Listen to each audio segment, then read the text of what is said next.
Sa kalibutan nun nga pag-explain ato sa ningunahon pag word by word pagsabot sa The Church of Christ. So atong gigamit ang Merriam-Webster or dictionary, ang gisulti diri niya is gigamit ingon usa ka function nga pulong aron ipakita nga ang nagsunod nga nombre o katumbas. Nombre is money ang noun, pangalan sa tawo. Kung atong hinduman pag-eskwelahan to sa eskwelahan. Usa ka talagsaon, unique. O usa ka particular nga membro sa klase niini. Ang Pilipinas, moingong ang sunod anang noun is makadungog pa ng tao is makabalo sila. Oo, ang Pilipinas naginusar nila. Moingon nga the Church of Christ, ang iglesia ni Ginoong Kristo o iglesia ni Kristo, makabalo nila ng mga tao.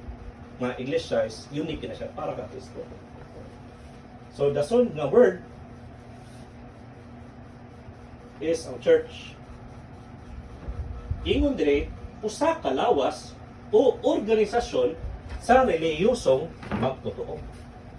So sa meaning palangdaan sa Merriam-Webster, ang church is dili building, dili bato, dili kahoy, kundi usa ka lawas o organisasyon sa relihiyosong mga tao. So mga tao ang pasabot pundok sa mga membro sa mga relihiyosong magtotoo o mga believer. Dason of igamit ingon nga usa ka function nga pulong aron ipakita ang pagkasakop usa ka panag-iya nga relasyon. Sumiagi na ta sa church kay of napatunga siya sa Christ. So gingon diri nga ang kaning pulong nga of is function ni siya nga pulong para ipakita nga ang church is naay na nag-iya na o naay karelasyon ani nagsunod ani which is Christ church.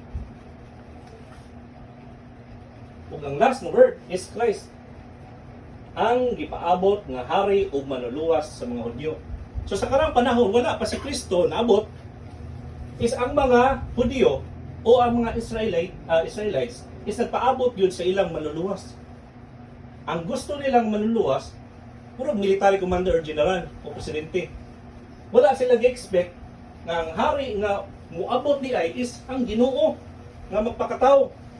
Ginoo nga dili sila luwason gikan sa ilang mga silingan mga kaaway o mga isikataw nila nga kaaway, kundi ang muluwas, ang luwason sa Ginoo, ikaw, ako, mga Hudyo, mga tao gikan sa sala.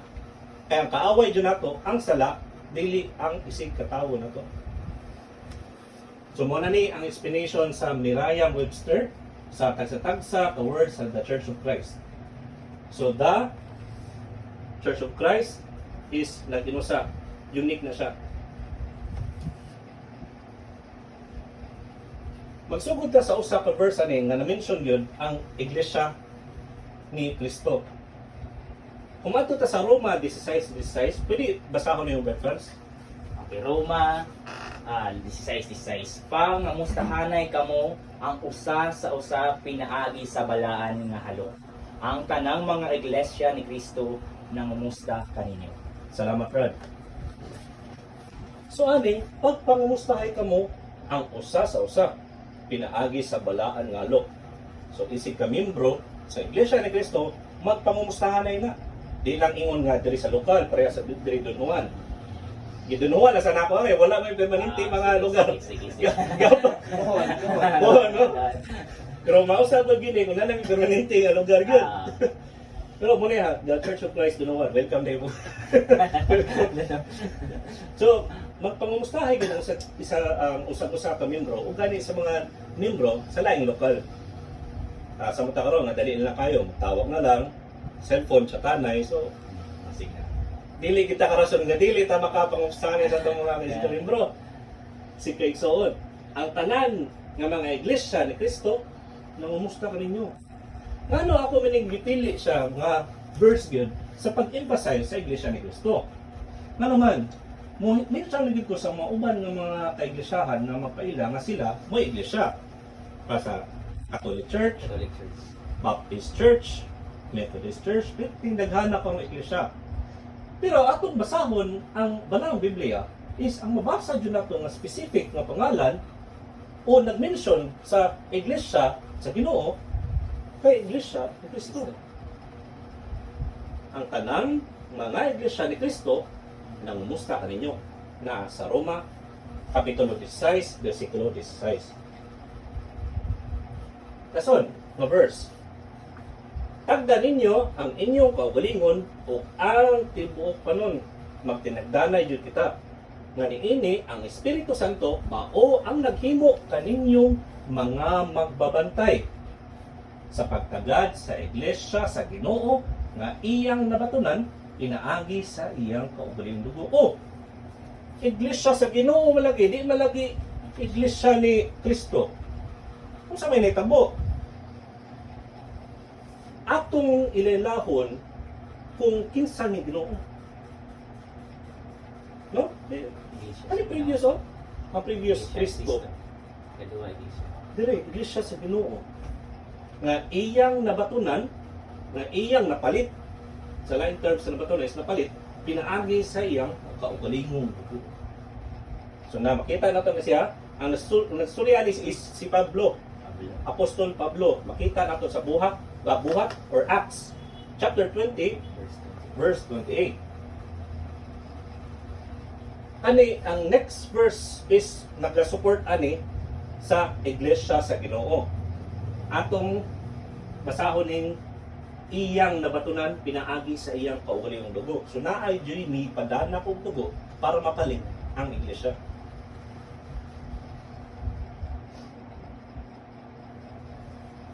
Nasa Roma 16:16 si Pablo gyapon ani. Mingon siya diri.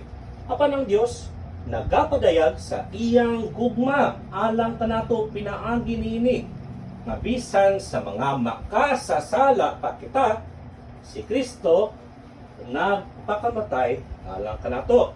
So balik ta diri sa usang verse nga iyang nabatunan pinaagi sa iyang kaugalingong dugo ang iglesia sa Ginoo kinsa man ang Ginoo nga pasabot nga nagpakamatay o midanak ang dugo para mapalit ang iglesia. Si Kristo. Mga kaigsunan, ang akong higala. Pakita sa Roma 16:16. Dain nga, pagpamatuod, nga si Kristo, kay Ginoo. Kaya na may maingon, prasa ni INC or iglesia, adili INC siya. Iglesia ni Kristo siya, pero di man siya ingon ni Kristo. Among gipanganlan.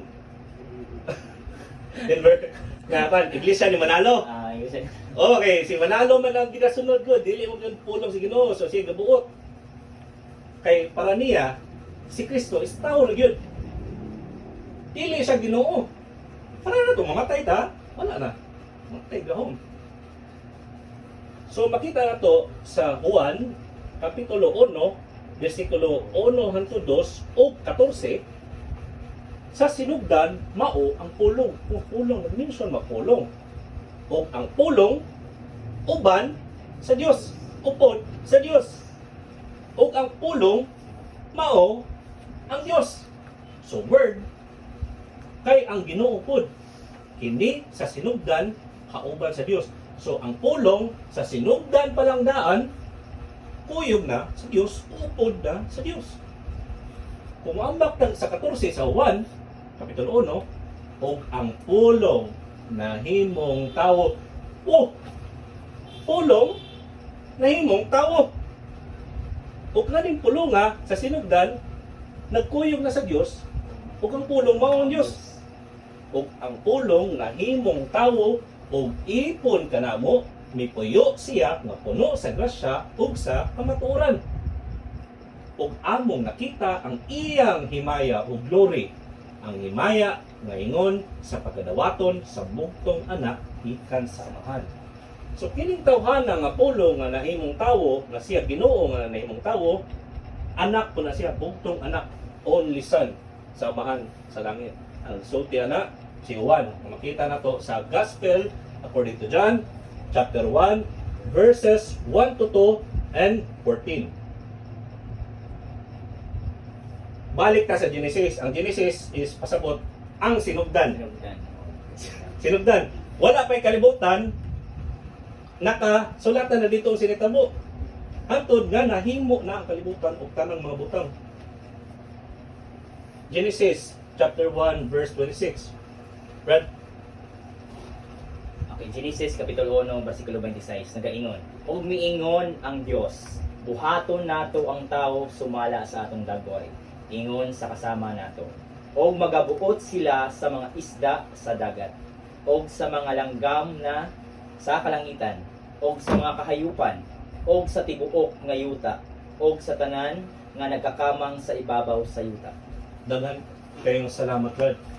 So, sa pagbasa ni Brad, ningon nga, umingon ang Diyos. Misulti ang Ginoo. Buhaton nato.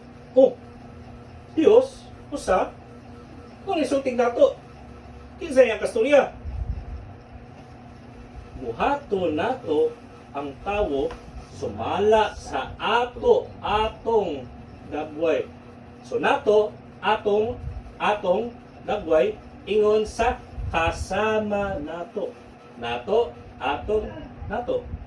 So, dili siya singular. Plural siya.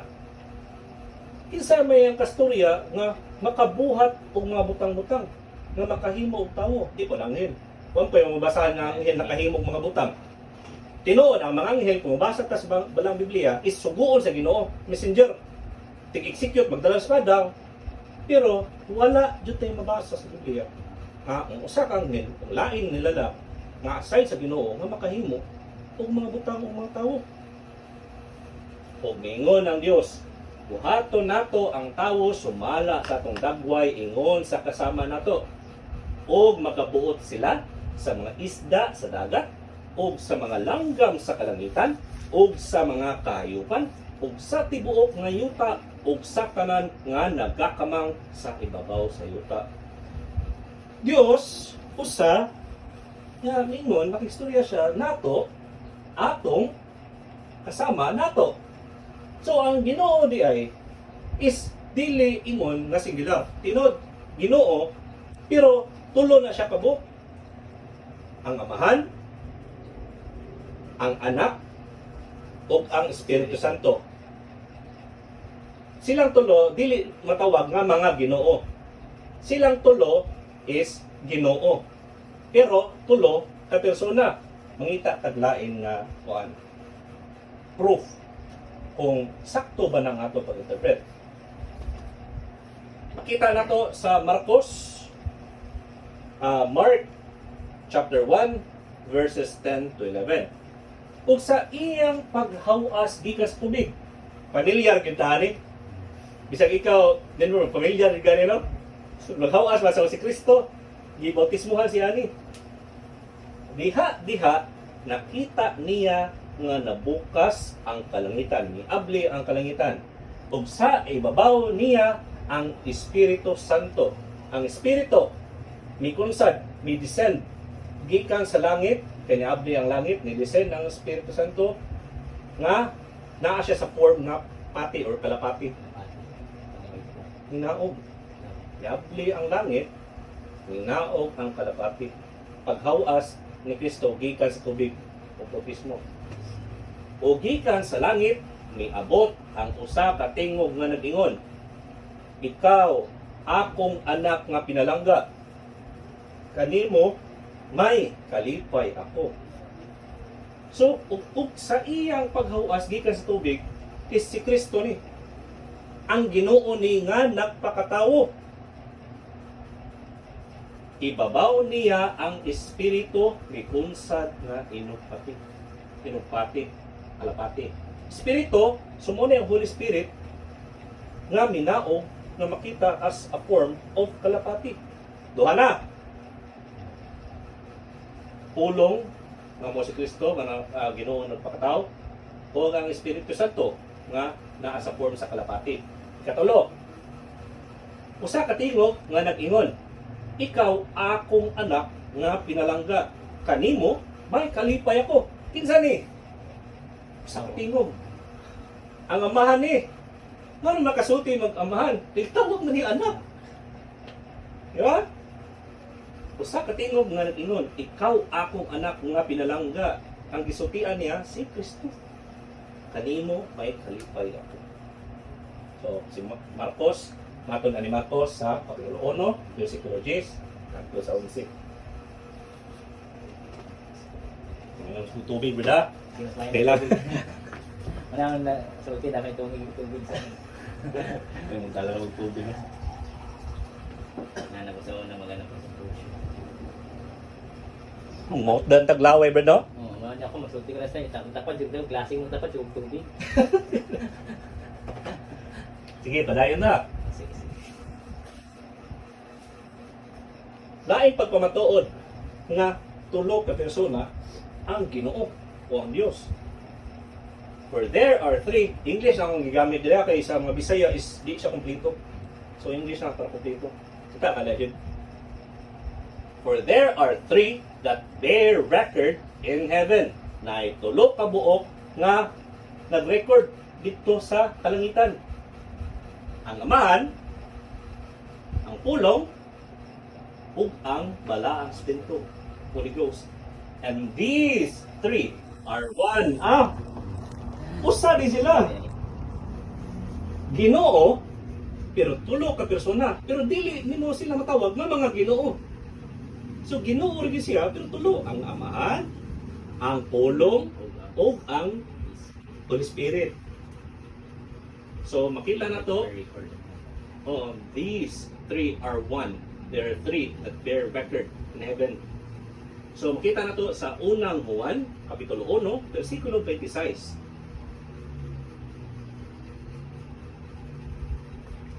O kini, dain ni siya nga proof. Nga si Jesus mismo, nga si Kristo ang pulong miangkon, nga siya, o ang Amahan, is usa. Kandi si Kristo wala pa namatay si Kristo, Wala pa. isakit o ipatay o na-resurrect. Sus kapila niyo siya happy pack yun remember. Tungod kay mag-claim lagi siya nga anak sa Ginoo, ug sa mo pag-ingon niya nga siya ug ang Amahan isusara. Ang mga Hudyo di mo gimutuo nga ang Ginoo magpakatao, ang Ginoo tao. Hindi siya mutuo. Atong basahon. Ikaw ba bilang? Ada sa tulisan. Sige. Okay, Juan 10, ay kapitulo 10, versikulo 25 o 30. O kaniya nitubag si Jesus nga nagaingon. Gitug-anan ko nabitaw kamo. Apan wala kamo managpanno. Ang mga buhat nga akong ginahimo sa ngalan sa akong Amahan. Kini nagapamatuod may tungod kanako. Ako ug ang Amahan usara. So si Kristo na gina. Ang kanin na pulong atong gibasa gikan sa 1 kapitulo 10 bersikulo 25, 30, si Kristo na mismo ang pulong, ang Ginoo nga nagpakatao mao isulti ani. Ug kanila mitubag si Jesus nga nagingon, gitug-anan ko na bitaw kamo, apan wala kamo managpanuo. Ang mga buhat nga akong ginahimo sa ngalan sa akong Amahan, kini nagapamatuod mahitungod kanako. Di ba si Kristo, sa wala pa siya namatay, daghan kay siyang milagro ibang buhat? Nagpadaghan og isda, nagpadaghan og pan, nagpaayo sa mga masakiton.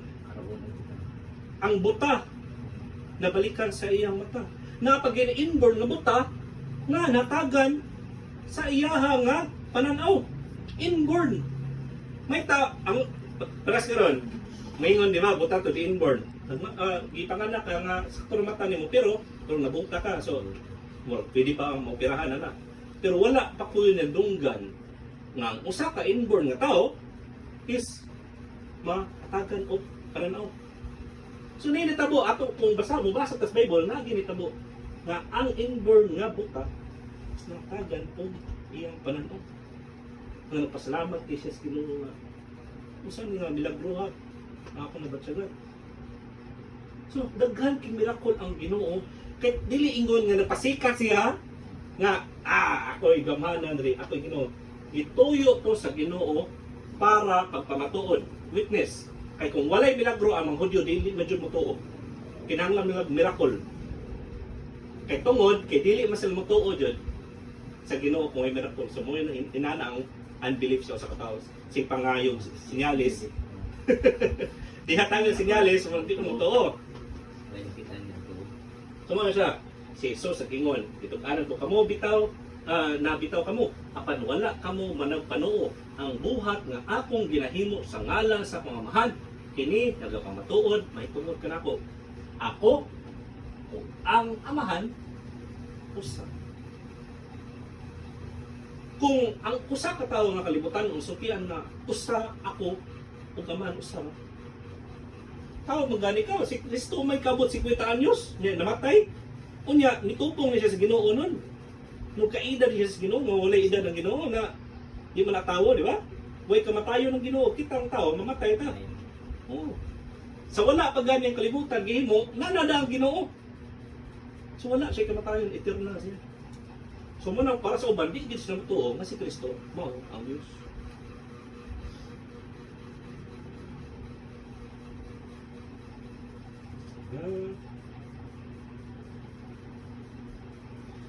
So mo itong mga pruweba nga ang nagpanag-iyag sa Church of Christ is si Kristo. O si Kristo kay Ginoo. Muna ang uban ng mga verses makita nga sa Bible is matawag po tayo mo mention ito nga Church of God.